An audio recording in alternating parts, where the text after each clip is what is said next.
Saudara-saudari, marilah kita mendengarkan renungan dengan judul "Dengan kuasa manakah?" yang berdasarkan pada Injil Matius bab 11 ayat 23. Yesus bersabda, "Dari manakah baptisan Yohanes? Dari sorga atau dari manusia?" Dalam nama Bapa dan Putra dan Roh Kudus. Amin. Saudara-saudari terkasih dalam nama Tuhan Yesus Kristus. Pada suatu hari, Yesus masuk ke bait Allah. Dan ketika ia mengajar di situ, datanglah imam-imam kepala serta tua-tua bangsa Yahudi kepadanya dan bertanya, "Dengan kuasa manakah engkau melakukan hal-hal itu? Dan siapakah yang memberikan kuasa itu kepadamu?" Jawab Yesus kepada mereka, "Aku juga akan mengajukan satu pertanyaan kepadamu, dan jikalau kamu memberi jawabnya kepadaku, aku akan mengatakan juga kepadamu, dengan kuasa manakah aku melakukan hal-hal itu. Dari manakah baptisan Yohanes? Dari surga atau dari manusia?" Mereka memperbincangkannya di antara mereka dan berkata, "Jikalau kita katakan dari sorga, ia akan berkata kepada kita, 'Kalau begitu, mengapakah kamu tidak percaya kepadanya?' Tetapi jikalau kita katakan dari manusia, kita takut kepada orang banyak, sebab semua orang menganggap Yohanes ini nabi." Lalu mereka menjawab Yesus, "Kami tidak tahu." Dan Yesus pun berkata kepada mereka, "Jika demikian, aku juga tidak mengatakan kepadamu dengan kuasa manakah aku melakukan hal-hal itu."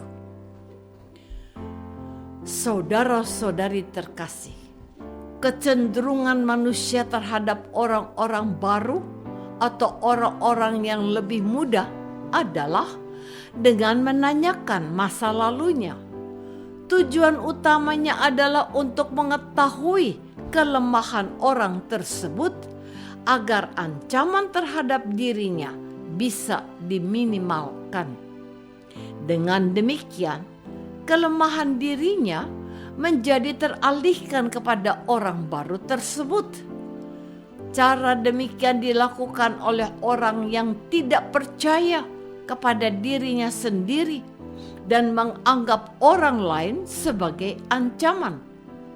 Sebaliknya, orang yang sudah bisa menerima dirinya sendiri atau yang sudah mencapai kedewasaan akan juga mudah menerima apapun kondisi orang lain. Mereka dengan ringan hati akan menawarkan bantuan kepada orang muda atau orang baru yang bisa mencapai tahap kematangan dalam pribadi, rohani, maupun profesi. Orang lain diterima sebagai teman seperjalanan, bukan ancaman. Relasi yang kemudian terbentuk adalah sikap saling mendukung.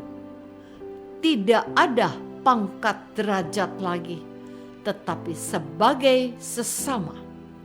Namun, hanya orang yang sudah mengalami banyak hal dan mampu merefleksikannya saja yang akan memiliki sikap tersebut.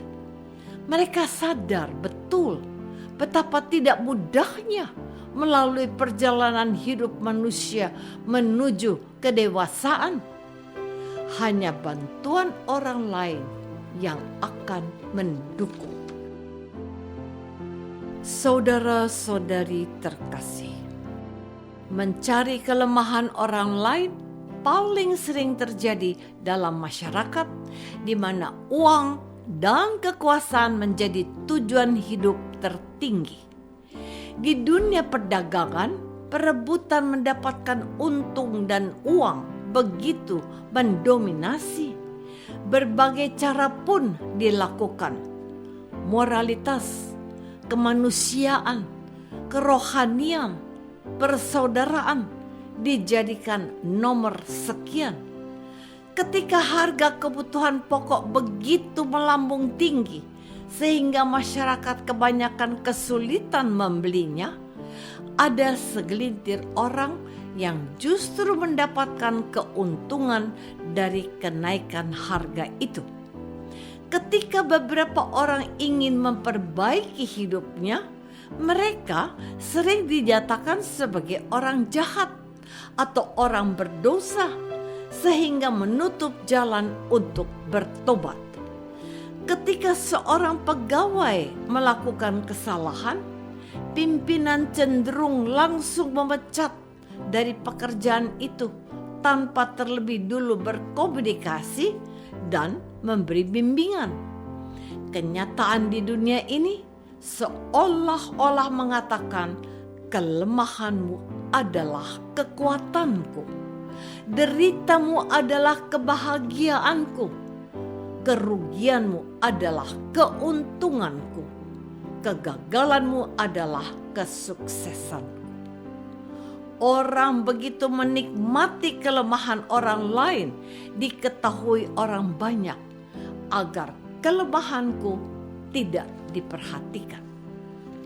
Saudara-saudari terkasih, Yesus pun mengalami situasi dan dimanfaatkan seperti dialami banyak orang muda atau orang lemah. Ketika mengajar orang banyak, orang Yahudi mempertanyakan dasar kuasa Yesus melakukan itu. Mereka sebenarnya hendak mengatakan bahwa tindakan Yesus mengajar itu mengganggu kekuasaan orang Farisi, ahli Taurat, dan para imam dalam mengajarkan Taurat Musa yang menjadi dasar kehidupan bangsa Yahudi. Mereka melihat bahwa cara Yesus mengajar, cara Yesus berkomunikasi, karisma pribadi Yesus, dan banyaknya orang Yahudi yang mendengarkan dengan terpana membuat para imam menjadi terpinggirkan. Padahal mengajarkan kitab Taurat adalah wilayah kekuasaan mereka. Orang Yahudi beralih perhatiannya kepada Yesus, bukan hanya karena pengajaran Yesus, terlebih karena Yesus juga melakukan banyak mujizat kepada orang kecil, sakit, lemah, tersingkirkan, bahkan orang mati. Jika selama ini orang Yahudi dibebani dengan aturan hukum Taurat, Yesus membebaskan mereka dari belenggu itu. Inilah yang menyebabkan ahli Taurat dan para imam berusaha menjatuhkan Yesus dengan menanyakan dari mana kekuasaannya mengajarkan hukum Taurat. Apakah kita memandang orang lain sebagai ancaman atau teman seperjalanan? Apakah kita menjatuhkan orang lain atau mengulurkan pertolongan? Marilah kita berdoa. Ya Tuhan, kami mengalami betapa kerasnya hidup di dunia ini.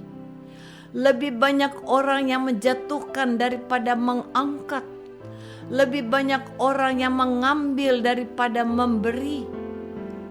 Tuhan memberikan putranya bagi manusia untuk melepaskan dari kematian dosa, kami pun semestinya bersikap mendukung sesama kami. Engkaulah Tuhan kami, kini dan sepanjang masa. Amin.